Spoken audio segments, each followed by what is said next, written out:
every week, it's like ever since we started this a year ago, every week there's earth-shattering news as far as Jews go. You would think, like, I don't know, if you lived in Pago Pago, assuming they're still around, you'd think there's no difference. What's this week's news? A coconut fell off a tree. Wow. I mean, what goes on in most of the world? But here with the Jews, it's unbelievable. It's absolutely, it didn't even occur to me until we started doing this, how for 50 weeks in a row, there's always more than a program available. So what happened this week? Oh, nothing much. The government of Syria fell on Israel's border. Well, all right. Another week, a little piece of news. So let's just quickly understand the context and we get started. Let the clips speak for themselves. um, Syria was an instigator with Egypt of the 1967 war. Also the Yom Kippur War. Jordan had pulled out of wars by then after losing Judea and Samaria. So Syria and Egypt made the Yom Kippur War. And after Israel took the Golan Heights, that was the end of Syria in the wars. Soon after, basically, Syria took over Lebanon and used Lebanon as their tool to hit Israel. Syria took Lebanon. Syria assassinated the leaders of the Lebanese government to turn Lebanon into their cannon fodder. Then came Hezbollah. Syria and Hezbollah were tight. And then came Iran. So Iran pumped money and weapons into Syria, not Lebanon, into Syria. And this has been going on for a decade or more. Iran pumping money and weapons of the worst kind into Syria. Syria kept some of it for themselves, and Hezbollah developed a relationship again with Syria that was so tight that basically a transit route was established that transported Iranian weapons that were brought to Syria into Hezbollah in southern Lebanon. And in return for that transit route, Hezbollah provided the military support for Assad to maintain his regime, because his own army was useless, and he knew it and they knew it. So that was the deal. Iran sends its stuff through Syria into southern Lebanon. Southern Lebanon, as a courtesy, sends their cannon fodder to Syria to support the army. And Iran pays for it. And Putin gets a foot in the door of the Middle East by sending in weapons and anti-aircraft SAMs, surface-to-air missile deployments. So what happened? 1 year ago, Sinwar starts the war October 7. A year later, Hamas, Sinwar is dead, Haniya is dead, Mohammed Deif is dead, 80 to 90% of Hamas are destroyed, more than 20,000 of their people are dead. Whatever the statistics of the dead in Syria, in Gaza are, and they're inflated, they also don't reflect that 75% of them are Hamas soldiers. So Hamas is pretty much out of it. They were counting on Hezbollah to create a two-front war. But Hezbollah now is out of it. Hassan Nasrallah is dead. All 9 of the top command of Hezbollah are dead. All the leaders of the Radwan force that was going to be leading their October 7 charge from the north are dead. Half of their unit is dead. 2,000 guys had the private parts blown off. Either those who kept the pagers on their waist had their private parts blown off and their hips, and they'll never be able to fight again. Those who took out the pagers to see what the page was had their hands blown off and their eyes blinded. They're all out of business. So 80% of the Hezbollah army, the people are out. Israel, once those people are all out, just went in and bombed the heck out of everything. More than 80% of Hezbollah's weapons, launchers, rockets, missiles are out. Okay. And then Iran started up. Israel went into Iran, has wiped out pretty much all of Iran's air defenses, the four main SAM 300 systems, and 80% of all of their ballistic missiles and their capacity to make new ones. Then comes Syria. ISIS, Al-Qaeda, decided to make another push, correctly understanding that Hezbollah no longer can provide assistance to Assad because Hezbollah doesn't have the men or the weapons. And Iran right now can't help either because their situation is worse than they're letting on. And Putin is too tied down in Ukraine to support more money now to them. So they went, and it took them 10 days, just like Afghanistan, 10 days to take over the country. That means Iran right now, not tomorrow, but right now, Iran no longer has a foothold in Syria because they're associated with Assad, and the ISIS and Al-Qaeda people who took down that government have no love for Iran. Also, they have no love for Israel. So to understand Arab politics it's not just a matter of Orthodox Jews, conservative Jews, Reform Jews, and George Soros and Bernie Sanders. That's Jews. When it comes to Arabs, they have like 10 groups, all of whom slaughter each other. It's like a different society, because it is. So they hate Israel, but they also hate Iran. And the new Al-Qaeda ISIS people hate Iran, Hezbollah, and Syria. So right now, Iran has no footing. Putin has lost his footing. Hezbollah have lost their feet. And as a result of all of that, right now, Israel's, on the one hand, got a tremendous chance for a brief period of peace. I'm hoping, but who am I? It's easy for me to sit in Irvine, California and hope. I'm hoping that Netanyahu is only waiting for Trump to come in so they finally can have a coordinated attack on Iran and take out their nuclear stuff, because Iran basically has no more defenses at this moment. If they wait too long, Russia will eventually get them new defenses. I'm hoping the delay in the last major step is that they're just waiting for Netanyahu so that they're sure they'll get weapons resupplied, and there is some talk, and they need those bunker buster bombs. And it may be that they're not going to get them from Biden, but in another month, it may be that they'll get them from Trump. So it seems that's what's going on. They'll have Huckabee making the case from Jerusalem as the ambassador. They'll have Marco Rubio instead of Blinken, Huckabee instead of Jack Lew and Tom Nides. God willing, they'll have just a whole turnover all over the place. They'll have a new defense. If it's Hegseth, he is incredibly pro-Israel, incredibly. And if it'll be this guy, Kash Patel, he's incredibly pro-Israel. They're all incredibly pro-Israel. We don't even have time. Every week I have quotes and spots from them, Ramaswamy and Musk. They're all pro-Israel like crazy. So I'm hoping that as soon as they come in, that they'll take out Iran. I'm hoping. Whatever it is, the major concern now is a brand new concern. The new ISIS Al-Qaeda people taking over Syria.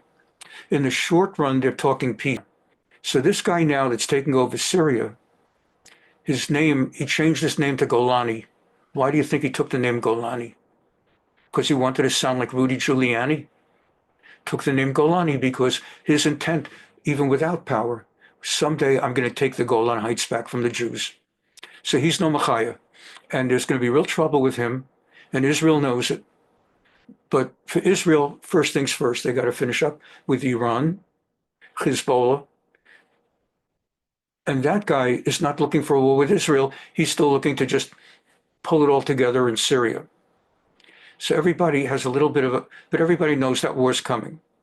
And in anticipation of that war, Israel has now moved into the other half of the Golan Heights. After 67 and 73, Israel permanently took the Golan Heights. America under Trump recognized Israeli sovereignty over the Golan Heights. But it turns out it's not the entire Golan Heights. It's the Israel half of the Golan Heights, the Israel half of Mount Hermon. Some people pronounce it Hermon, Hermon, but it's Hermon. And Syria had the other half, which is higher. So Israel actually has a blind spot. Without aerial reconnaissance, they have a blind spot from their part of Hermon to see over. But if they would have the other part of Hermon, then they could actually see everything going on in Syria, Lebanon without high tech. And Israel now has taken that in the meantime. And the question is, will they take it permanently? And everybody in Israel swears it's only temporary, just to make sure the other guys don't take it. And we'll give it back to them as soon as we feel it's going to be quiet, which is probably going to be never. And the other thing Israel's doing is, since Syria now has no air defenses, and it's really a straight open path to Iran's nuclear weapons.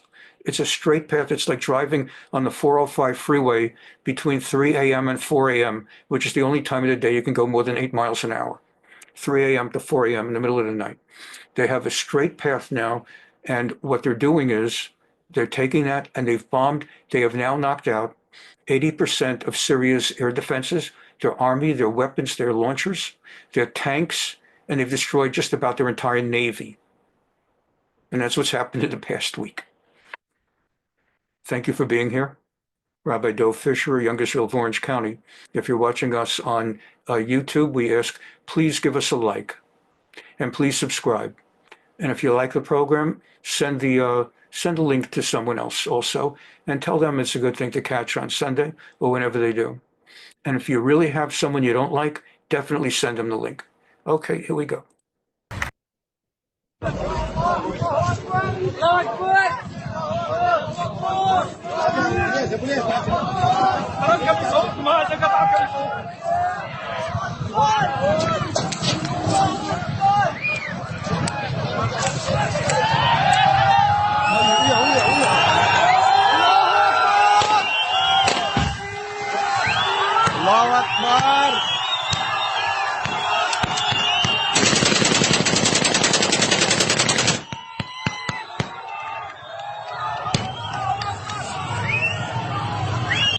When they tore down those statues during that period that they were tearing down American statues, remember all the gunfire? I don't.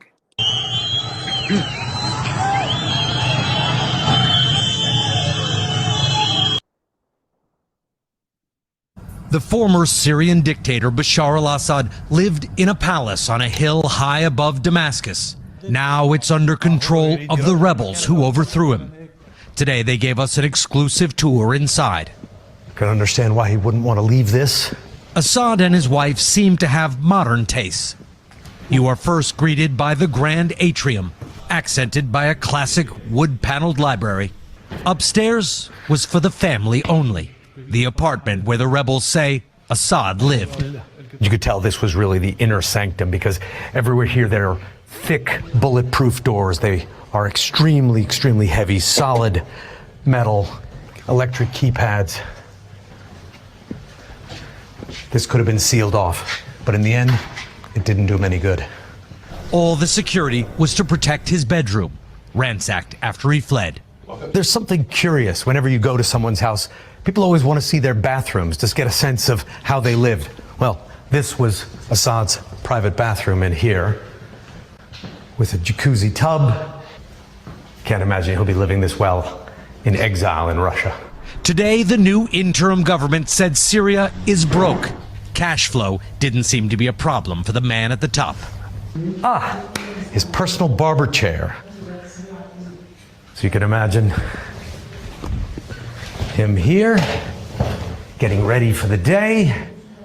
Assad lived well as a dictator until it all ended for the man accused of being responsible for the deaths of 500,000 Syrians, all to protect his life of power and luxury. Rebels we've spoken to here in Damascus say they want Assad to be sent back from Russia and tried here for war crimes. Lester? Thanks for watching. Stay updated about breaking news and top stories on. All right, happening now, we have exclusive reporting from CNN's team on the ground in Syria just days after the fall of the Assad regime. Loud explosions rocked Damascus overnight, plumes of smoke hanging over the city. CNN's Clarissa Ward, one of the few Western journalists on the ground in the region. Clarissa is with me now. Communications have been tough. We have you. Please just tell me where you are. What's behind you? So, John, we are actually here in one of several garages belonging to Bashar al-Assad. We are on the compound of the presidential palace, and you can see this is a man who had expensive tastes. We've seen Aston Martins, we've got Lamborghinis, we've got Ferraris. I want to add as well that we've been walking through this compound. There are many garages. We were just in a lot where there were dozens and dozens of armored cars, if you can believe that. I don't know how anyone would need so many armored cars. And I'm bringing you over here because you can see this collection of classic cars over here. And the reason this is all significant, John, the reason that we're talking about this, that we're showing you this, is because really this is indicative of the deep, deep corruption of the Assad regime, which is a big part of why this whole uprising started in the first place back in 2011. Bashar al-Assad had been ruling for some years, his father for many decades before, and the levels of corruption and greed, the opulence and the lavish lifestyle, when so many Syrians were struggling to put food on the table. You imagine, John, the last 14 years Syrians have been under bombardment. They've been tortured, maimed, kidnapped, killed. And meanwhile, Bashar al-Assad was living literally like a king, with garages full of cars, with palaces, with incredible mosaics and marble. And we actually watched in the presidential palace some ordinary people who managed to sneak in, walking around with their jaws dropped. They could not believe how he was living at a time when Syria was suffering so acutely. And so this really is a metaphor for the root of the rot, for where it all started and what it really means, the spirit of this Syrian uprising. Obviously, we're not going to sugarcoat it. There is a lot of anxiety in this moment. There is a lot of anxiety about the makeup of rebel forces, about whether there will be chaos, whether there will be strict Islamic law.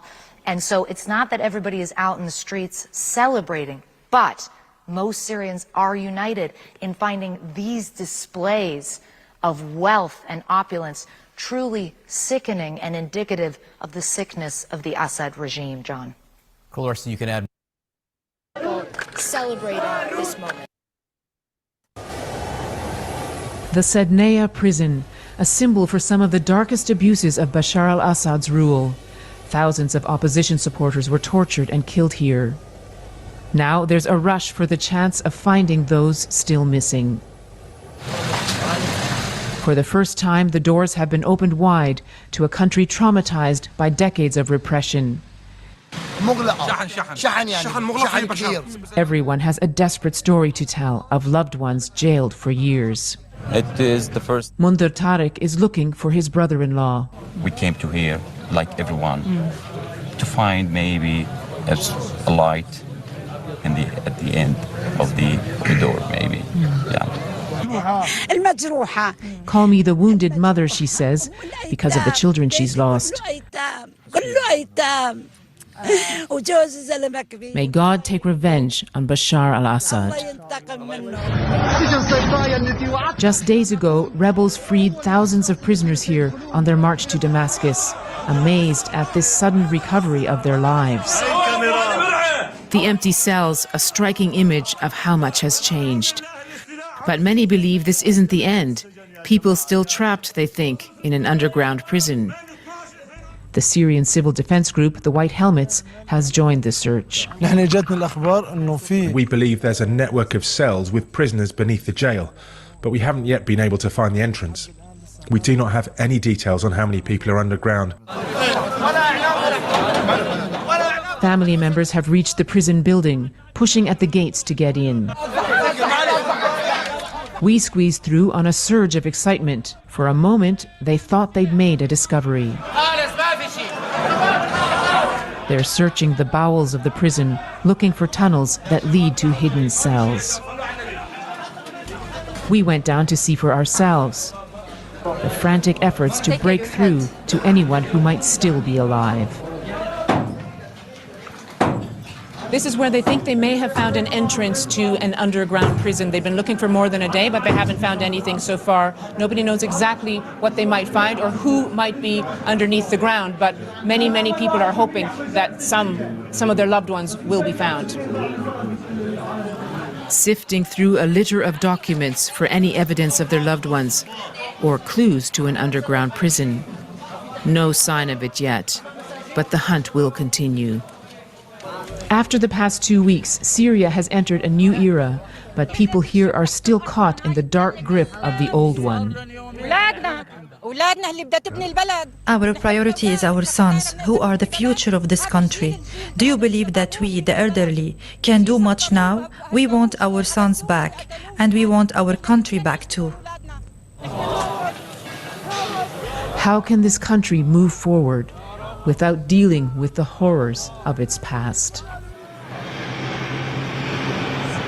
This is a very brutal legacy. Sednaya is just the most notorious of many detention centers across the country, and its victims need justice, they need resolution, they need closure. Whether or not they get that, there are steps being taken to try to move the country forward in this new period. The leader of the Islamist group, Hayat Tahrir al-Sham, which took over Damascus, met today with the former prime minister to discuss a coordinated transfer of power. Other members of the group met with Christian minorities and other groups that they promised them that they would respect their rights despite their Islamist leanings. So the message they send is this is going to be a Syria for all its people, for the diversity of its people. I think there's still a lot of skepticism about that, but at the moment the focus is on trying to get a sort of government system set up that will keep things moving here in the city and in the country. Who is Abu Muhammad al-Jolani, a nom de guerre adopted from his jihadist past, now seen by many as a hero after a lightning-quick revolt that chased Bashar al-Assad out of Syria? Al-Jolani leads Hayat Tahrir al-Sham, HTS, a breakaway from al-Qaeda, the main group in a potential coalition of ideological factions that must now create a new government. Al-Jolani is promising to respect minorities and the will of the people. The group itself has been signaling that they are willing to share power, that they have changed their ideology, and they have acted in a very disciplined way. But Al-Jolani is a man with a past, accused of terror and torture. He is still listed as a terrorist by the Canadian and American governments, but Washington is standing back for now. The rebel groups, including the ones that have been designated as terrorist groups, have actually said all the right things. Now the question is, what will they do to try to bring about a better Syria? He waged jihad in Iraq and Syria. This PBS Frontline documentary chronicled the background of the militant leader who once battled U.S. forces in Iraq. A former al-Qaeda commander says he's changed. Over time, he has dressed differently from his days in jihadist attire to something befitting his role as a commander. In recent days, he's begun using his real name, Ahmed al-Shara. What kind of transformation is this when you go from ISIS to al-Qaeda to, nationalistic jihadism? It sounds opportunistic, and it does not inspire me with tremendous confidence. The question is whether different rebel groups can chart a peaceful path for 23 million Syrians. God willing, a new era, says this Syrian. We hope the factions in Damascus will make the situation better than it was before. Leading those factions, a once shadowy militant, now the most public figure at a momentous time for Syria. Eric Sorensen, Global News, Toronto. Tonight, with Syria convulsed in revolutionary chaos, its neighbor Israel taking decisive action. Israeli warplanes carrying out strikes across the country, leaving this airbase near Damascus in flames, according to the Syrian Observatory for Human Rights. The target, Israel says, military sites, including the Assad regime's stockpiles of chemical and biological weapons, which it fears could fall into the hands of extremists. The only interest we have is the security of Israel and its citizens. Bashar al-Assad, Syria's toppled dictator, used chemical weapons against his own people during 13 bloody years of civil war. President Obama threatened strikes in response. A red line for us is we start seeing a whole bunch of chemical weapons moving around or being utilized. But didn't follow through. while President Trump mounted 2 waves of attacks during his first term. Israeli forces are also moving in on the ground, first capturing a buffer zone between Syria and the Israeli-controlled Golan Heights, and then edging troops further into Syria itself. There was never any love lost between Israel and the Assad regime, but for 50 years, this was Israel's quietest border, and the Israeli government is determined to try to keep it that way. Syrians fear Israel is taking advantage of their weakness to capture territory. Israel annexed the Golan after its military victory against its Arab neighbors in the 1967 war.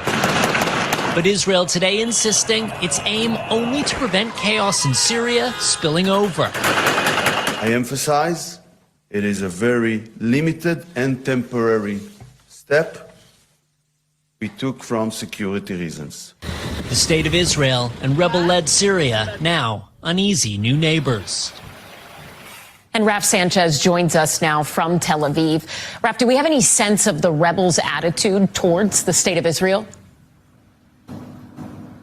So, Ellison, the main rebel group, Hayat Tahrir al-Sham, known as HTS, is a Sunni Islamist group. It has its origins in al-Qaeda. That is not an ideological profile that is friendly to Israel, to say the least. On top of that, you have the leader of that group, who is probably the single most powerful man in Syria right now. His family is originally from the Golan Heights. They were displaced by Israeli forces in 1967. That's why he goes by the pseudonym, the nom de guerre, al-Jolani, which literally means in Arabic, from the Golan. So he has personal animus, or reasons for personal animus towards Israel. All of that said, HTS has been very eager to telegraph moderation to the world. They have not been making threats towards Israel. They do seem more interested in domestic governance inside of Syria rather than international jihad outside of it. And there is this irony here that Israel and the rebels share enemies, Iran, Hezbollah, and part of the reason the rebels were successful in overthrowing Assad is that Israel had done so much damage to both Iran and Hezbollah over the last year or so. Allison. And Raf, when you're speaking with your sources in the region, what do they and other experts think the fall of Assad could mean for the broader conflict in the Middle East? Yeah, it's a really good question. So, big picture, it is clear this is a major blow to Iran. Syria was a key part of Iran's chain that linked them with Hezbollah on the Mediterranean. Their ability to project power throughout the region pretty severely limited now that Syria has been overtaken by the rebels. Prime Minister Benjamin Netanyahu of Israel was actually at a press conference earlier today. He was making the argument that this leaves Hamas in Gaza more isolated because that is one more anti-Israel power in the Assad regime that has fallen away. And he is trying to make the case that this might make Hamas more open towards some kind of deal to release the hostages. In Syria tonight, new shockwaves after the fall of the Assad regime. Israel conducting airstrikes on military facilities to keep them from falling into what they consider the wrong hands. And tonight, an up-close look at what most Syrians were never allowed to see, Assad's abandoned palace and his most brutal prison. ABC's chief international correspondent, James Longman, takes us inside. Israel tonight unleashing a wave of devastating airstrikes across Syria, destroying its military bases and naval fleet. Officials say they want to prevent the fallen Assad regime's chemical weapons from falling into the hands of the Syrian rebels. Today, we visited Assad's abandoned palace, the vast marbled estate ransacked and burned. Israel says it has destroyed Syria's naval fleet. The defense minister warned Islamist rebels who overthrew Bashar al-Assad that his country would never allow terrorists to threaten Israel. Syria's neighbours and the UN have called for the Israeli attacks to stop. BBC Verify's Merlin Thomas has been analysing footage on social media to find out more. Since the fall of the Syrian President Bashar al-Assad, Israel has been carrying out airstrikes in Syria. And they said they've been deploying troops in the buffer zone, the demilitarized area on the Syrian border. Now let me show you what that looks like on the map. So the Golan Heights are an area that Israel seized in the Six-Day War in 1967 and unilaterally annexed in 1981. The move wasn't recognized internationally. And at BBC Verify, we've seen evidence that they've moved beyond the buffer zone into Syria. This is an image of an Israeli soldier which we verified, and he appears to be about 700 meters outside the buffer zone in Syria. Now, we located him by matching his photo up with publicly available images like this. And these are very distinctive features. So, for example, there is a road, this trench, and this hill, which confirms that this is the spot it was taken. And we've also verified footage of what appears to be a convoy of Israeli army vehicles in the village of Qutna in Syria, close to the photo of the soldier you've just seen, which is also in Syria outside the buffer zone. The Israeli army said their ground forces are focused on the buffer zone, but said there could be forces operating in tactical points adjacent to it on the Syrian border. And we've also been analysing video of strikes in Syria since the 8th of December in these areas that you can see here in the points in red, including this strike overnight in the port of Latakia in western Syria, which is used by the Syrian Navy. And this is the aftermath. Several ships and equipment left badly damaged and on fire. The Israeli Defense Minister said its navy destroyed the Syrian fleet. We've also verified this video of a strike on a research center in the outskirts of Damascus. And this is the aftermath of that strike. At least one of the main buildings of the center has been completely destroyed. And this is a crucial site because, according to the UN watchdog, it led the country's chemical weapons program. And traces of those weapons have been found at the center in 2019 by that same watchdog, long after Syria had declared it had destroyed its stockpile. The UN found that chemical weapons were used by Assad in Syria, including in the capital Damascus in 2014, which reportedly killed hundreds of people. One expert we spoke to said, setting fire to chemical weapons is a good way to destroy them if you want to do so quickly. But he said there is, of course, a chance of collateral damage and casualties on the ground, but probably a smaller chance of contamination. Israel says it's carrying out these operations to stop weapons falling into the hands of extremists, following the overthrow of the Assad regime. What impact that will have on the wider region remains to be seen. And Thomas there from BBC Verify.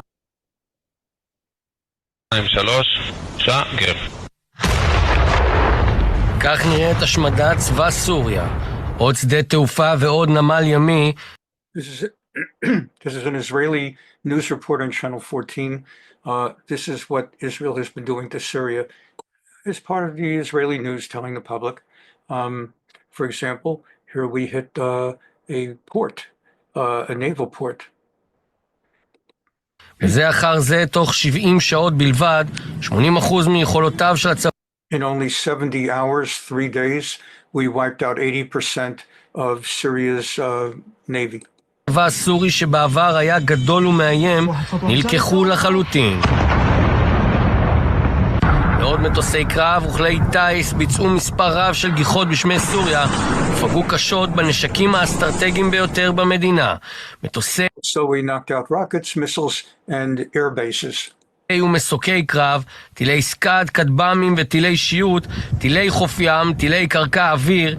All kinds of missiles, all kinds surface to surface. That is, you shoot from your ground and you're aiming at someone else's city, and then surface to air, where you're trying to knock out air weapons, and all kinds of things, rockets and launchers. טילי קרקע, מק"מים, רקטות ועוד. התקיפות העוצמתיות הובילו לפגיעה קשה במערך ההגנה האווירית הסורי, שנחשב מהצפופים ביותר בעולם, כאשר מטוסינו השמידו למעלה מ-90%. We have wiped out more than 90% of the surface-to-air strategic missiles. מטילי הקרקע האוויר האסטרטגיים שאותרו. גם יכולות הפיתוח הושמדו, כאשר חיל האוויר תקף אתרי ייצור ואחסון מרכזיים. We also destroyed their production capabilities, their manufacturing and development and research capabilities to make new missiles. ביניהם, אתר במרחב חומס. אתר זה אינו המוביל בפרויקט הסקאד הסורי, ונחשב משמעותי מאוד. This is considered a particularly substantial building that we and manufacturing area that we wiped out. ולא רק מהאוויר, גם מהים פעלו כוחותינו עם הישגים אדירים. Also, tremendous accomplishments against the Navy, our Navy. We don't often hear much, except in the song for the Mishaberach prayer, that God should bless Israel's ground forces, air forces, and naval forces. We don't hear much about Israel's Navy, but Israel's Navy wiped out Syria's Navy. שלוש הפכה את פניה, שינתה את פניה, ביכולת לייצר פה קרב משולב עם חיל האוויר, עם מודיעין, גם בתוך חיל הים. במקביל למבצע של חיל האוויר, בחיל הים הישראלי פעלו במבצע ממושך, השמידו את החיל המקביל אליהם בצד הסורי כמעט לחלוטין. עשרות כלי טייס לרבות ספינות מלחמה חדישות תוצרת רוסיה הושמדו, וכן הנמלים שאישו אותן נפגעו קשות. So again, like all their Navy, Russian-made naval attack weapons, everything wiped out. Kol hakoch, gam bayam, gam b'chof. All their naval forces, whether at sea, whether on the coast. Well, they're using the justification that it's about securing Israeli security. They are definitely in that area that has been a buffer zone. Israel says it is. That area has been policed by. Look at this. Here's Israel. Here's Golan. This is 25 miles. This is distance from Irvine to Los Angeles.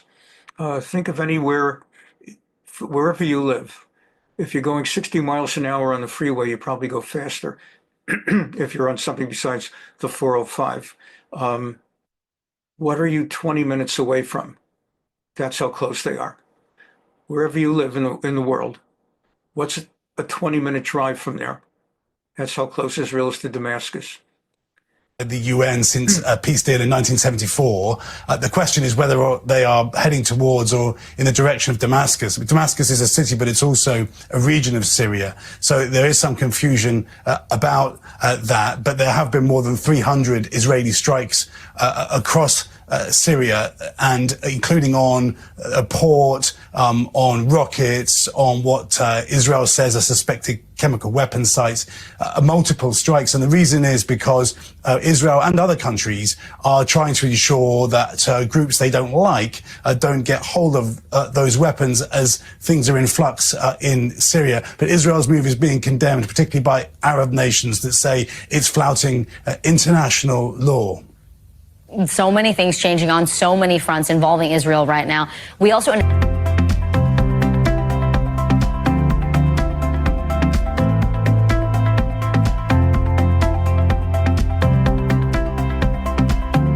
Well, Yaakov, it is great to be with you here atop beautiful, majestic Mount Hermon. Thanks for joining us. It's a pleasure to be here. Yeah, hey, look, a very strategic spot in Israel, right? The geographical location, a beautiful spot. You see people sledding, skiing behind us, but strategic. Tell us a bit more why this is such an important place for the state of Israel. So Mount Hermon, as you said correctly, is a very strategic point here in Israel. It's the highest mountain in Israel.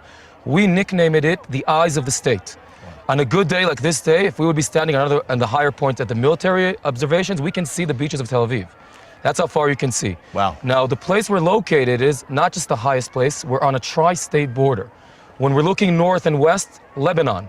In back of us, east, is Syria, meaning we're sitting now at a key point between Syria, Lebanon, and Israel.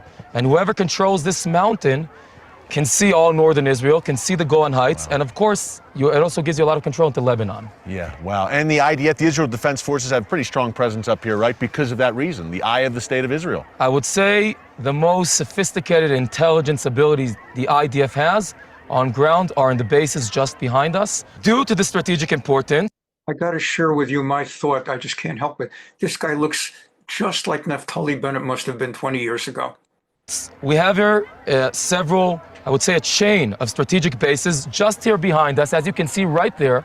And these bases have very high quality intelligence ability, radio abilities, and these guys are the eyes of Israel. They're protecting the Lebanese front and the Syrian front. Yeah. Now, the Druze, a very important population here in the northern part of Israel. There are some very important Druze villages around us here on Mount Hermon. Tell us a bit more about that. So I'm glad you asked about that, because one of the most important things to talk about when you're talking about Mount Hermon are the people living here.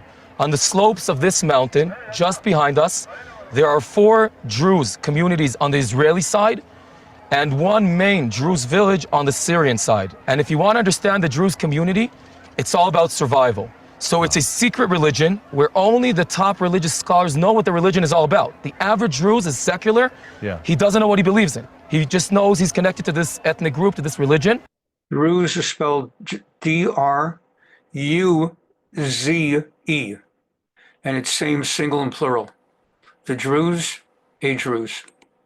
And the second thing is, aside from very rare exceptions, along the generations, you see the Druze never seek independence. Wherever they live, they are loyal to the strongest player. The Druze population of the Galilee is very loyal to Israel, huge Zionist. It's more than just strategic interest today, it's a blood connection. Some of the best friends from my long military service are Druze. And they're great soldiers, right? And they're the best fighters we have, the greatest soldiers we have in the general staff today. There's a Druze major general. And what happens here in the Golan Heights? 1967, the Six-Day War, Israel comes here. There are, there's a large Druze community here, 4 villages. And they are sort of torn in between Syria, where they're under control for 19 years, and their families on the other side of the border, and Israel. On one hand, if they show loyalty to Israel, they're very happy. They're joining now a democratic state, and the Israeli government is investing here in the roads, and Israeli tourists are coming to visit their villages, so they love being part of Israel. Sure. But if they say it out loud, one, the Golan Heights was on the negotiation table for decades. Yeah. Right? We remember in the 90s and even the year 2000, Israel was negotiating for leaving the Golan Heights. And the Druze say... And handing it back to Syria, if you can imagine that. Handing it to Syria. Yeah. And if now the Druze show loyalty to Israel, become Israeli citizens, right? They're part of the political game here, etc. They have a death penalty waiting in Syria. And not only that, 1 mile away from them, their relatives under Assad's control are in life danger. So what happens there? There's a game happening here. If you close the cameras and you talk to them, God bless Israel. They thank the day Israel came here. They love Israel, and the worst thing that can happen to them is that you give them to Syria. But when you turn on the lights and you turn on the camera, we're Syrian, we want to go back, we're part of Syria. You'll see Assad's portraits in their villages. You can see Syrian flags. Yeah. But Eric, I got to tell you, something big is happening here. Yeah.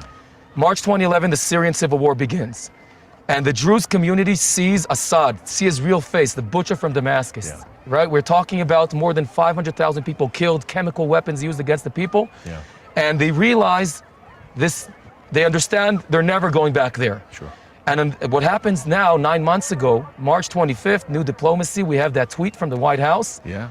President Trump recognizes Israeli sovereignty over the Golan. And they say, 1 second, it's not just that we understand we don't want to go back to Syria, the world is starting to recognize that the Golan Heights is Israeli. And joining us now is General Jack Keane, a retired 4-star general. Israel has now destroyed, we're told, virtually all of Syria's military. What does that mean for the region? Well, first of all, it's absolutely the appropriate action to take.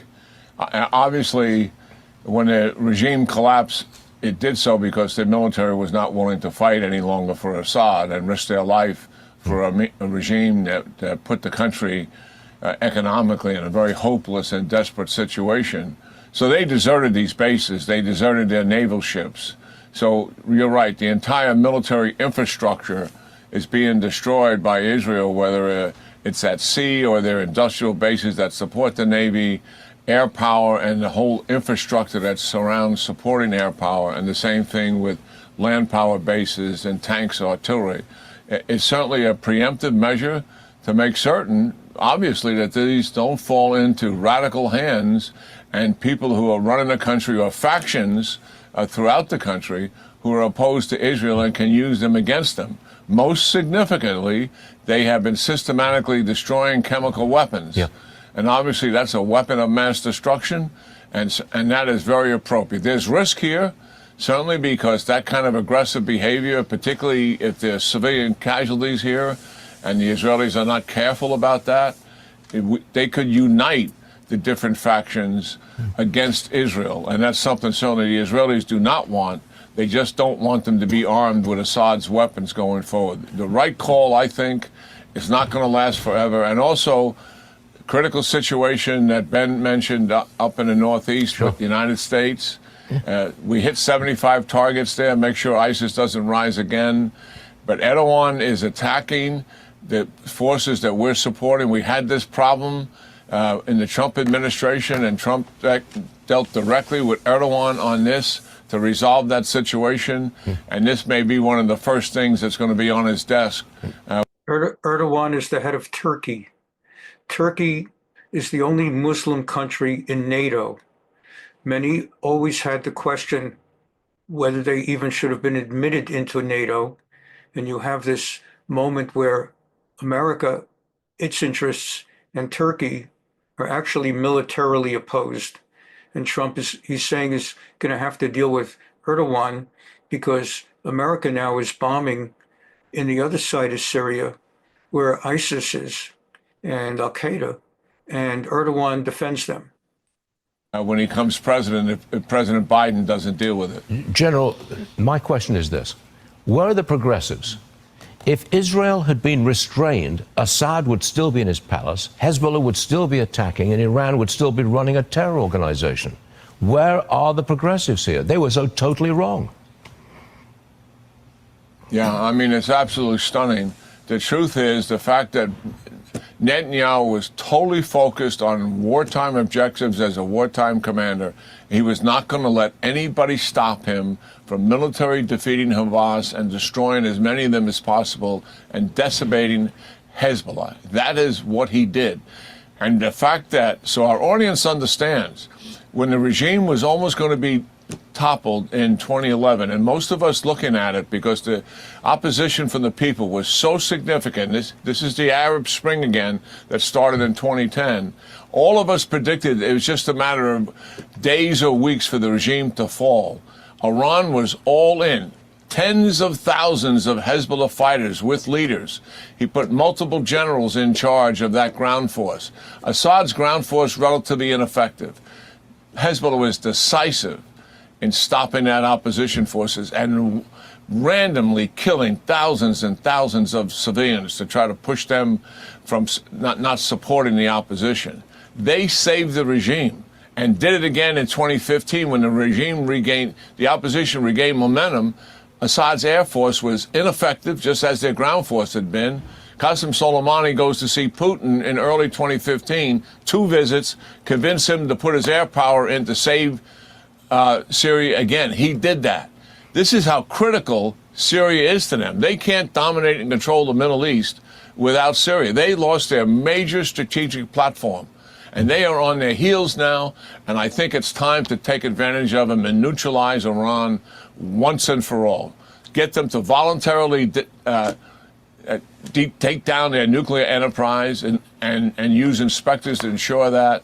Stop providing support to the proxies, tell them to shut down, and if they don't do it, then take action against them. Do that. People of Iran, as we see history unfold before our very eyes, I can only imagine what you're feeling right now. Your oppressors spent over $30 billion supporting Assad in Syria. Today, after only 11 days of fighting, his regime collapsed into the dust. Your oppressors spent billions supporting Hamas in Gaza. Today, their regime lies in ruins. Your oppressors spent over $20 billion supporting Hezbollah in Lebanon. In a matter of weeks, most of Hezbollah's leaders, its rockets, and thousands of its terrorists went up in smoke. The money your oppressors stole from you literally went up in smoke. You must be furious imagining the new roads, schools, hospitals that could have been built with the tens of billions of dollars your dictators wasted backing terrorists who lose over and over and over again. Do you know why Iran's oppressors keep losing? It's not only because they're incompetent and cruel. They are. It's because they seek to conquer other nations, to impose fundamentalist tyranny on the Middle East, on the entire world. The only thing Israel seeks is to defend our state. But in so doing, we're defending civilization against barbarism.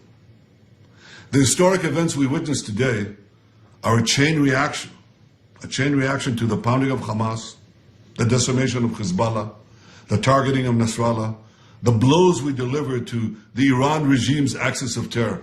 And all this came, as President Trump pointed out this week, because of Israel and its fighting success. I want to make clear, Israel wants peace. We want peace with all those who truly want peace with us. And I have no doubt that you, the people of Iran, know this. I know that just as we want peace with you, you want peace with us. But you suffer under the rule of a regime that subjugates you and threatens us.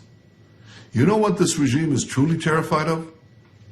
It's terrified of you, the people of Iran. And one day, I know that, one day this will change. One day Iran will be free. Women, life, freedom, zan, zandagi, azadi. That is the future of Iran. That is the future of peace. And I have no doubt that we will realize that future together a lot sooner than people think. I know, and I believe, we will transform the Middle East into a beacon of prosperity, progress, and peace. Thank you. This person is probably one of the top 5 anti-Semites in the world today. She's just a sicko. It just shows, we have this with Candace Owens and with others, what happens when people jump all excited with an unvetted young person shows up who seems like a superstar, and you don't really know who you're dealing with. And you crown them king of the universe or queen of the universe, and you really don't know what makes them tick. And that's the value of not jumping too high every time a 12-year-old or 14-year-old emerges like a great leader. There's somebody to watch. May turn out to be a great leader, may turn out to be a real sicko who, by being given a world platform, I remember all the leaders in the United Nations, the whole world standing and applauding this piece of garbage. And there she was, little 8 or 9-year-old or whatever the heck she was, lecturing the world. And now, more important than the climate is, that's what's more important. And she says it in English. If you listen carefully and you watch carefully, she said it and she laughs.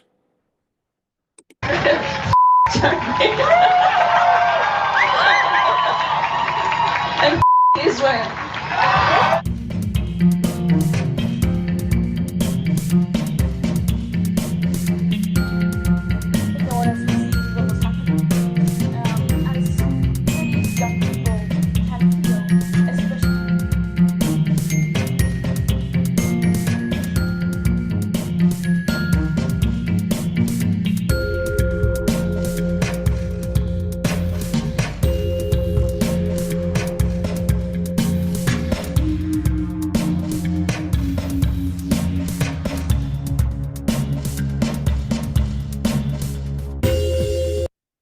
Well, international news yesterday, of course, focused on the Middle East again with the fall of the dictator of Syria, Assad. People were celebrating in Sydney, in Canterbury Bankstown and in Rouse Hill. People went out onto the streets waving flags, chanting, and caught on video is numbers of people chanting. We'll show you the footage. Why don't we show you the footage, then we'll explain what they're chanting. Here's what they were doing.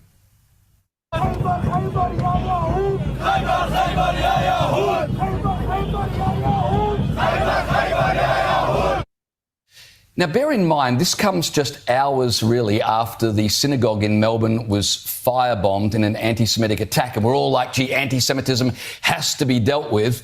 And now, immediately in the wake of that, we've got lots of people out on the street in Sydney chanting that Muhammad is going to come after the Jews. This refers to a battle that Muhammad waged against the Jews in about, I think it was the 7th century. And they slaughtered a whole bunch of Jews. And now, in response to the Syrian dictator being overthrown, they're chanting in the streets of Sydney that Muhammad's going to come after the Jews. Jewish people are rightly incredibly upset about this. The slogan that they're chanting was first popularised in the 1980s by Ahmed Yassin, the founder of Hamas. It's been invoked in numerous terror attacks. In fact, you remember Amrosi, who was one of the Bali bombers, when he was sentenced to death, and he was responsible for the death of 88 Australians. He chanted that exact slogan during his sentencing. The founder of Al-Qaeda wrote a book in 2009 with that slogan as the title. In Europe, you can face jail for chanting that slogan. In 2017, someone in Belgium was charged with incitement because of that slogan. And in 2021, a couple of guys in London. So the police in New South Wales, if they're serious about doing anything about anti-Semitism, should be straight onto this. Now, Karen Webb, the police commissioner, said, well, we've got to get the translation and we've got to, make sure it's incitement before we take action. Well, I hope they'll do something immediately tomorrow, because I saw this video this afternoon. Now, I can't translate it. I don't know what it is. So I walked across to my local barber where they're all Iraqis, and there are about 4 of them in there. They're all nice guys. I said, hey, can I play you something? And can you tell me if you understand this? And they immediately said, it's a chant calling for violence against Jews. Whoever's doing that, they're terrorists. They should be arrested. That was before they knew any context. They didn't see the video. I just played them the audio. They immediately knew if the police are serious about clamping down on anti-Semitism, if they're going to stop the talk and actually do things, they ought to do something about this immediately. And we're going to begin tonight with trouble in Ann Arbor. A diversity, equity, and inclusion administrator at the University of Michigan fired over making alleged anti-Semitic remarks. Rachel Dawson, the director of the university's Office of Academic Multicultural Initiatives, is accused of making multiple anti-Semitic comments at a conference. But her lawyer is denying those claims, saying she never said anything like that. Let's get to Erica Erickson live tonight. Erica, what can you tell us about this situation? Well, I can say that Dawson's attorney says that there are 2 very different sides being told right now, and she says straight up that her client's rights are being violated. Take a listen. It's a crackdown on free speech anywhere you look at it. Tensions heating up at the University of Michigan Ann Arbor campus. A diversity administrator fired following allegations that she made offensive comments about Jewish students. Rachel Dawson, now former director of the university's academic multicultural initiatives, is accused of saying the college is, quote, controlled by wealthy Jews, and that, quote, Jewish people have no genetic DNA connecting them to the land of Israel. What is alarming to me is that the university chose to take the word of 2 women unaffiliated with the university. Dawson's attorney says she took part in a private conversation with 2 women at a conference, simply citing a scholarly article, adding that the 2 women approached her and, not liking what she had to say, took her words out of context. What she did do is actually try to defend the University of Michigan against these 2 women's accusations that the university is anti-Semitic. This coming after months of stress between the university's administration and pro-Palestinian students, and rewards totaling $6,000 being offered for information about vandalism at the home of U of M Regent Jordan Acker, after pro-Palestine messages were scrawled on his family car and mason jars filled with urine thrown through his front window. Now, we did reach out to the university, and so far we have not heard back. We also did reach out to Michigan Hillel's chief of staff. He does say no comment at this time. As far as legal action, now Dawson's attorney did not get specific, but she did say the appropriate action will be taken, and soon. Reporting live in Ann Arbor, Erica Erickson, Local 4. Okay, Erica, thank you. ברשותכם, נמצא כאן חבר הפרלמנט ההולנדי וראש מפלגת... Another right-wing government, Geert Wilders of Amsterdam, is now on a state visit to Israel. He's the head of the largest party in the Netherlands parliament, and we've seen him before. Another example of a right-wing leader around the world who is incredibly pro-Israel, beyond words. So he's sitting at a meeting of the Knesset, and the Speaker of the Knesset is welcoming him. הטוב מהולנד שהגיע לכאן.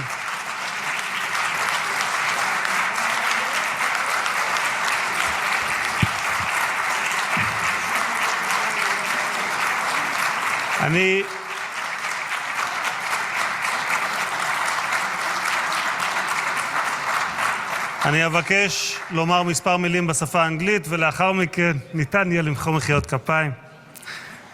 I would like to welcome my dear friend, leader of the Netherlands Freedom Party, Geert Wilders, joining us today on yet another solidarity visit to Israel. Whether on the streets of Amsterdam or in the halls of The Hague, Mr. Wilders' support for Israel and the Jewish people has been nothing short of historic. In his own words, if Jerusalem falls, Athens and Rome, Paris, London, and Washington will be next.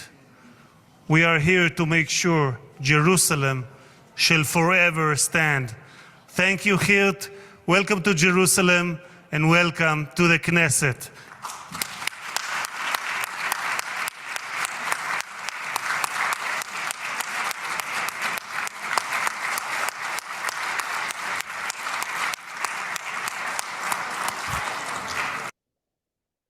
Let's start with our first leadership candidate, the shadow housing and... Now, this interview took place before she was made the leader of the Conservative Party. You might want to ask yourself, if you were one of those people who did not like Kamala Harris, and if someone ever said to you, oh, the reason you don't like her is because she's black, you're a racist, or because she's a woman, you're a misogynist. While you watch this, ask yourself what you think of this woman who is black and was a minister and had been the shadow, but now is, I explained last week what a shadow cabinet is, and she's now, I believe, the head of the Conservative Party of England. And Community Secretary, Kemi Badenoch. Ms. Badenoch, if you were leader of the Conservative Party this morning, and she now is potential Prime Minister, what would you be saying to our allies, particularly the Israelis? I would be congratulating Prime Minister Netanyahu. I think what they did was extraordinary. Israel is showing that it has moral clarity in dealing with its enemies and the enemies of the West as well. Hezbollah is a terrorist organization, and I think that being able to remove the leader of Hezbollah, as they did, will create more peace in the Middle East. Does that mean that you are ready to give the Israelis a free pass? Pager bombs, airstrikes, all of the rest of it? It's not about a free pass, but Israel does have a right to defend itself. It is a small country surrounded by a lot of people who don't like it. Many of them have fled from those countries. Many Jewish people have fled from neighboring countries. Israel is their safe haven. And if we look at what happened on October 7th, we can see that they cannot be complacent. They have to do what they need to do to defend themselves and, quite frankly, to survive. So no red lines for Israel? Of course, there will be red lines. We have international law for that. But as far as I saw when I was Trade Secretary, those lines were not crossed, and it was quite clear that the IDF and the Israeli government were doing everything they could to protect civilian lives. That doesn't mean that no civilian life would be lost. And of course, we understand that the Palestinian people in particular are suffering. This is very difficult for them, but we need to remember that the aggressor here is Hamas. That is what Israel is trying to destroy, as well as Hezbollah, of course. All right, in the contest that for the Tory leadership, perhaps the first task is to work out what went wrong. Why did you lose? Looking back at the campaign, do you feel that actually you deserved to lose? Well, I don't think that we deserved to win. People didn't understand what we stood for. I often... Okay, Tory, the term Tory is an old term that's synonymous with the Conservative Party, and they got wiped out politically in the last British election. Labour defeated them heavily. I looked at the polls the other day, how things are going since. Labour has lost, they won by a landslide, and they've lost their entire landslide lead. In the polls now, they're neck and neck with the Conservatives. Labour has lost a ton of support. The Prime Minister now has Joe Biden quality ratings. He's like about 30% popularity. I can tell people that we were talking right and governing left. An example of that is increasing lots of prison sentences, but we didn't get round to building prison places for all sorts of reasons. And from the public's perspective, it looked like we weren't delivering. We need to be able to show that we will do what we say and that we also say what we mean. That's what I want to bring to the contest. I have cut through because I speak with conviction and clarity. The public want that. The public want to know what conservatism is about. Well, we'll come back to the issue of your cut through and all that in a second, but you said that no one knew what you stood for. Let me put what I think might be the real problem here, which is that the public knew exactly what you stood for. Parties under Boris Johnson, market chaos under Liz Truss, and record immigration figures under Rishi Sunak. That's what the public read. They knew what you're about, and that's why they didn't vote for you. I disagree. Of course, there will always be problems in any government. Keir Starmer has barely been in 100 days, and he's already mired in sleaze and accusations of corruption. He's lost a Labour MP. We will always have these things. Every Prime Minister, you go back to John Major, had them. But if you look at some of the examples that you gave, on immigration, we tried and kept... And failed. Exactly. That's what I mean by talking right and governing left, that we were not delivering. If we tell people that we're going to do something, we need to make sure that we do it. But the problem is that the public... I'm still playing this because it's going to get back to Israel.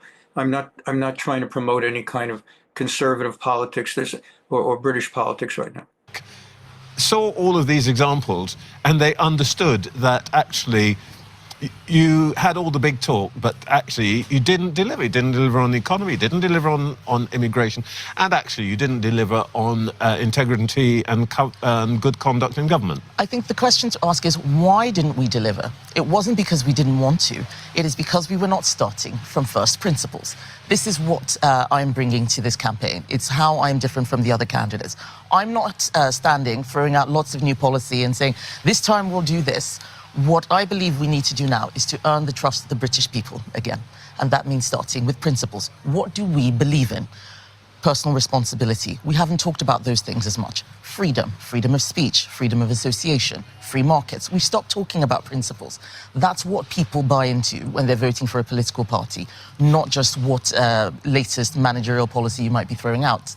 Well, this is very interesting because actually you've already gotten onto ground which people associate with you.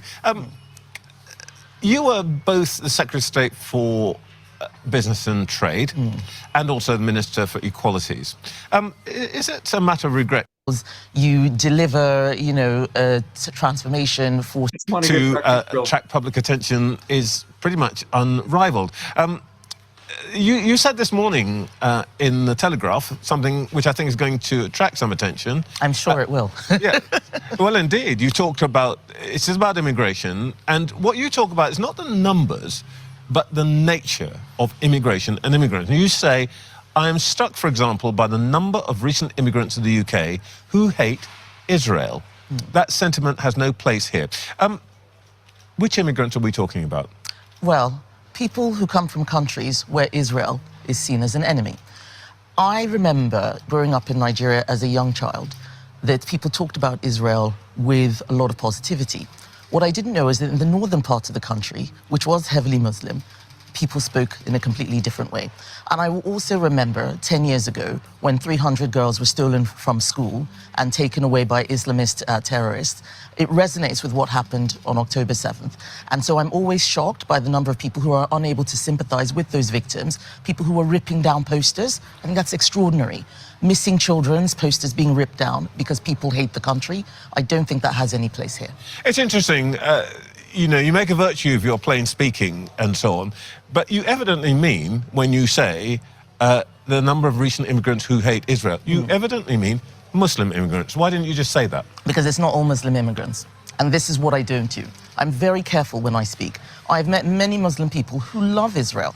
I met them in the Middle East. When I went to Saudi, when I went to the UAE, you know, you look at the Abraham Accords, there are many people in the Middle East who want to support Israel. I remember reading, after this assassination of the Hezbollah leader, loads of people from Arab countries who were actually very pleased. That man caused chaos in Syria. So it is not all Muslims, but there are some, those who buy into Islamist ideology, political Islam, they do not like Israel. And we need to be able to distinguish between the two. That's why I don't just use a word that brings so many people into the group. You also say in this article, we need to demand those who come here love this country. how would you know? Are you thinking of reviving Norman Tebbett's cricket test? No, that's not how you do it. That's not how you do it. Well, how would you know? Well, it's Look, I should get this right. Thank you. Thank you. Thing for our program today. This has become one of the biggest songs in Israel since the war. A huge hit. If you go on YouTube and you add together all the different covers of this song in the last year or two, it has, just think in your mind, how many hits could it possibly have? More than 20 million. Unbelievable. More than 20 million hits. The basic meaning of this song is, it's like religious wording that God loves me, God takes care of me, God provides my food, God provides my parnasa, my income, God always loves me, and more, and more, and more. That is in the words. Va'od yoter, va'od yoter, va'od yoter. He loves me, and more. Od yoter. Va'od yoter, and more, and more. Here we go.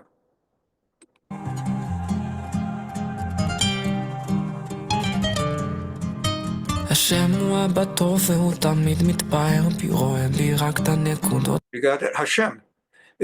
He's secular, he's not wearing a kippah, but he's singing about Hashem. He is a good father, Abba Tov.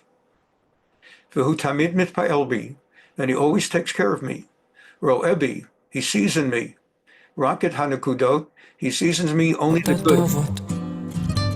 רואה שאני רוצה להיות טוב, רק לא יוצא לי, חסר.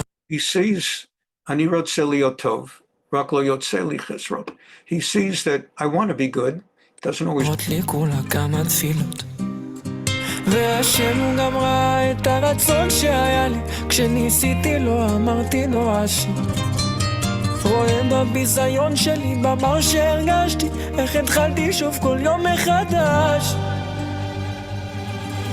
והשם יתברך, תמיד אוהב אותי, ותמיד יהיה לי רק טוב. And Hashem Yitbarach, and our blessed God sees the good in me, and sees that it will only be good.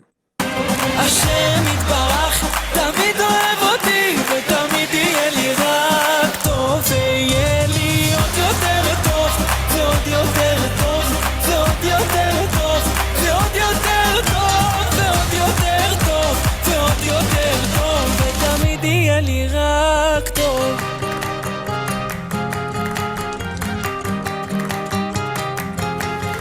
שומע מרחם עליי ותמיד עונה לי, ואם עדיין לא ממשיך לחכות, מלא אותי בזה שאתה תמיד אוהבתי, תיתן לי כל יום מחדש מתנה, ותנהיג אותי ברחמים כאלו כמו שבעולם הזה נקרא רחמים, שיראו כולם שכן אתה שומע תפילות, ונחייך נהיה בריאים ונשיר, שהשם יתברך תמיד אוהב אותי, ותמיד יהיה לי רק טוב. השם יתברך, תמיד אוהב אותי, ותמיד יהיה לי רק טוב, ויהיה לי עוד יותר טוב, ועוד יותר טוב, ועוד יותר טוב, ועוד יותר טוב, ועוד יותר טוב, ועוד יותר טוב, ותמיד יהיה לי רק טוב, ותהיה לי פרנסה, תהיה לי עשירות, ורווקים ורווקות תהיה להם סיווג, תהיה גם רפואה שלמה ובריאות איתנה, חיים יפים מאושרים שנה אחרי שנה. השם יתברך תמיד אוהב אותי, ותמיד יהיה לי רק טוב. השם יתברך תמיד אוהב אותי, ותמיד יהיה לי רק טוב, ויהיה לי עוד יותר טוב, ועוד יותר טוב, ועוד יותר טוב, ועוד יותר טוב, ועוד יותר טוב, ועוד יותר טוב, ותמיד יהיה לי רק טוב.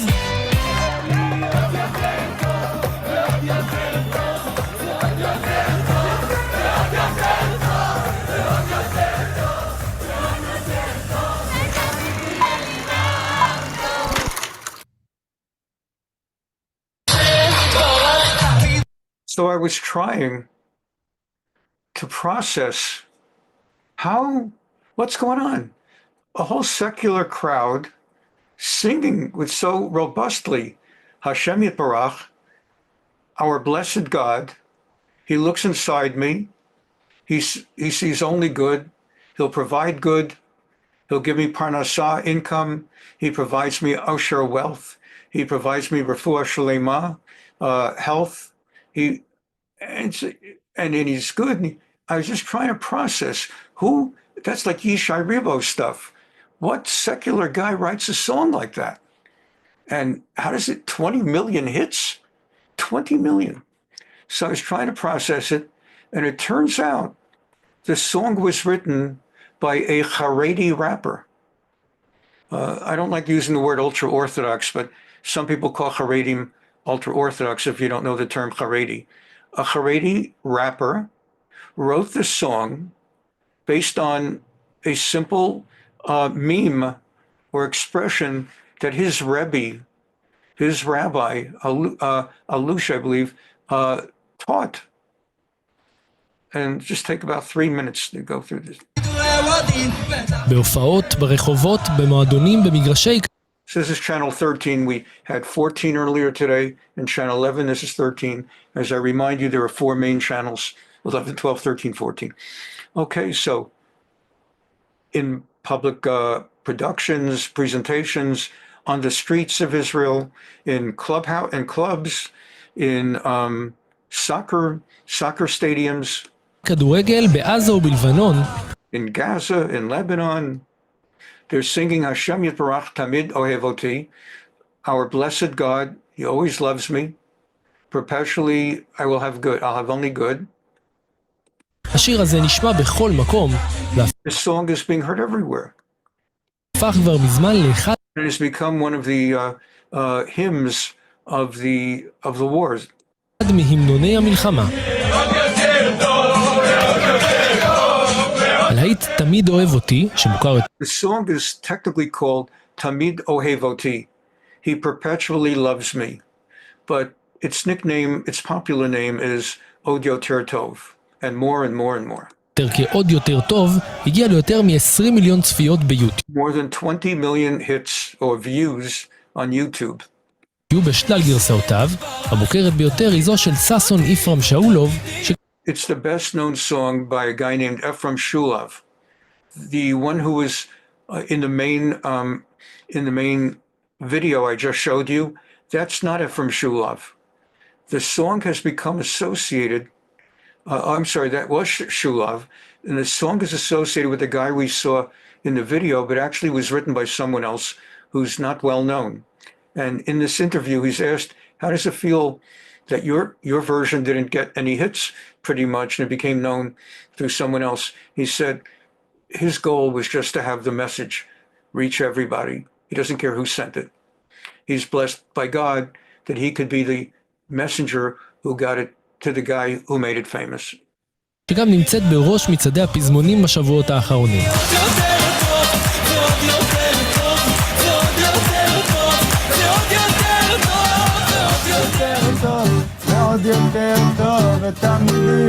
This is the guy who wrote it. אבל לא רבים יודעים מיהו היוצר שמאחורי הלהיט הענק, הראפר החסידי יאיר אליצור. The guy who wrote it, unknown, is this Haredi rapper named Yair Elitzur, who goes by the name Elitzur. הידוע בשם הבמה אלייצור. Elitzur. רפואה שלמה ובריאות איתנה. הרב שלי, הרב שלום ארוש, היה הולך עם ה... I had said, I misstated the rabbi's name, Rabbi Alush, very, very famous rabbi.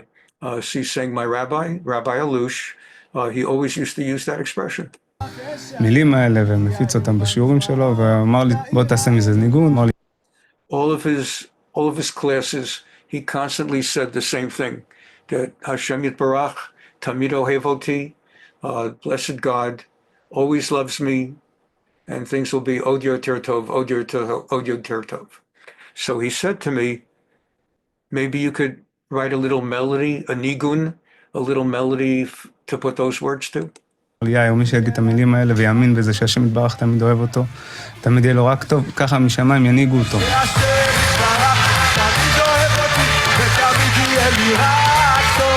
So that's this guy, the rapper, doing his version. הכנתי את הפזמון ביחד עם אדם שקוראים לו אורן לוי. הפזמון הוא המילים שהרב כתב ואמר שזה כמו מנטרה, שכשאומרים... The Rabbi Alush said, this is like a mantra. And all Jews should walk around saying, Hashem Yitbarach, Tamid Ohevoti, etc., etc. Yeah, Od Yoter Tov, Od Yoter Tov. זה, ומאמינים בזה, ככה... Because when people say it, and they say it, and they say it, you start feeling it from... נגיעים אותך משמיים. כשעשיתי את השיר הזה, אמרתי, אני יוצא ידי חובת הרב שלי. כך, זה לא הסגנון שלי. ביותר מזה... Saying, look, this is not my style. This is not the kind of rap music that I write. This one I did for my rabbi. זה מבחינתי היה שיר גרוע. Frankly, in my personal opinion, when I wrote it, I thought this is like one of the worst songs I've written. גם, אמרתי עוד טוב, תשמע, לא נעים מהרב. אני אומר לך, אני שר את זה בהופעות, בהופעה ראשונה שנייה, ואני רואה אנשים אומרים עוד פעם, מה, אנשים, אני התחלתי לצחוק באמצע עם... I gotta tell you, I can't believe it. Like I'm singing it, Od Yoter Tov, Od Yoter Tov, Od Yoter Tov. This is like not creative lyrics, and I started laughing in the microphone as I was singing it. I just kind of like... המיקרופון, הוא דיבר, אנשים דפוקים לגמרי. Like the song is going nowhere. I don't know. All right, I'll do it, but I don't know. בסדר, זה יפה, אבל זה לא הבנתי שזה... אני אומר לך שאני רואה פה ברכת אלוהים, זה לא... I had no idea it's going to have 20 million hits, views, and I see it's God has blessed this. This is not natural. משהו טבעי. לאלי צור לא מפריע שהלהיט שהוא הלחין פרץ לתודעה הודות לגרסת הכיסוי של שאולוב, מה שחשוב לו הוא שהמסר עובר. אני לא עושה מוזיקה בשביל לקבל כבוד, יש לי דבר... No, I'm not offended that the other guy gets all the credit for the song, even though I'm the one who wrote it and initially performed it. The idea is that the message got out. אחד שהוא עומד לנגד עיניי כל פעם שאני הולך לעשות מוזיקה. אני רוצה לעשות טוב כפשוטו. אני חושב שזה מבורך, כי כל דבר שגורם לממתק הזה לעשות טוב לעוד בן אדם, ועוד בן אדם, ועוד בן אדם, אז מה יותר מבורך מזה? What could be more blessed than this? מלחמה אולי גרמה לזה שאנשים התחברו לזה. אתה מסכים עם האמירה הזאת? אני גם רואה את זה חלק מהשגחה האלוקית. I see that there's a divine hand in the way the song is just spread and the fact that it came out just during the war when people needed a lift and it's just the right lift for people during wartime. שבורא למדע להוציא את זה בזמן הנכון. כשאמר את השיר הזה לזמן הנכון לתת... It was like a miracle from God that I wrote the song and performed it and it did not become gigantic. And God was waiting until the war broke out. And then God made it gigantic. That's when people needed it, not when I opened with it. כמו איזה מכתב אהבה משמיים. אם זה יוצא בזמן אחר, זה לא היה מתאים לסיטואציה. מאוד כואב להגיד את זה, כי זה באמת אף פעם לא הזמן לשמוח. כל עוד שיש חטופים You know, it's like a love letter from God in heaven. After all, this is a time that people cannot be so happy. We're at war and there are hostages in Gaza and people are suffering and injured. People needed a pickup. This is just the time. בעזה ואנשים סובלים ויש פצועים, זה לא זמן לשמוח, אבל צריכים להמשיך לחיות וצריכים להחזיק באמונה הזו ולשמור על שפיות. אלי צור, ששירת שירות צבאי מלא וחזר This guy initially was non-religious and served in the IDF, a complete tour of service in the Israel Defense Forces, and afterwards became religious. תשובה לאחריו, מג'נגל היום בין אישה ו5 בנות בבית, לימוד תורה.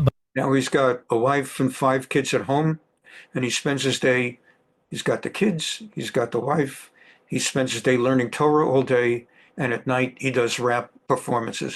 היום והופעות כראפר בלילה, כולל הופעה חדשה שעולה בקרוב. אז עכשיו אנחנו פה עם אופק, אולי תרגישו לו את הדופק, אני לא יודע אם הוא מתרגש, אבל בטוח He's performing some new song of his, that's what's going on. שאני חושש. עולמך בעצם באיזשהו מקום. למעשה זה לא מפריד, זה הסימניה של הספר.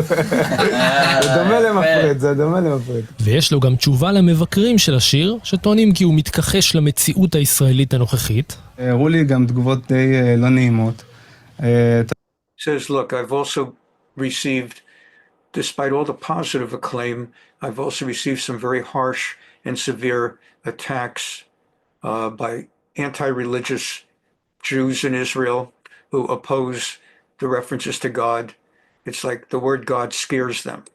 אתה יודע, אנשים שהמילה אלוהים קצת מפחידה אותם, אז בסדר, אנחנו מבינים את זה.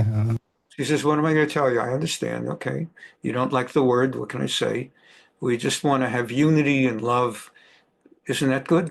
אנחנו רוצים שתהיה אהבה ואחדות, הלוואי. כואב, כל דבר שקשור בשנאה הוא כואב. It's a shame that there are people that hate and then they cause pain. Just want people, just want עוד יותר טוב. יש דברים רעים, אבל צריכים להאמין שגם זה טוב. שגם הרע הוא טוב. כן. דווקא... Just look, you got to just say everything is good. And then the reporter says even the anger and the negativity is good.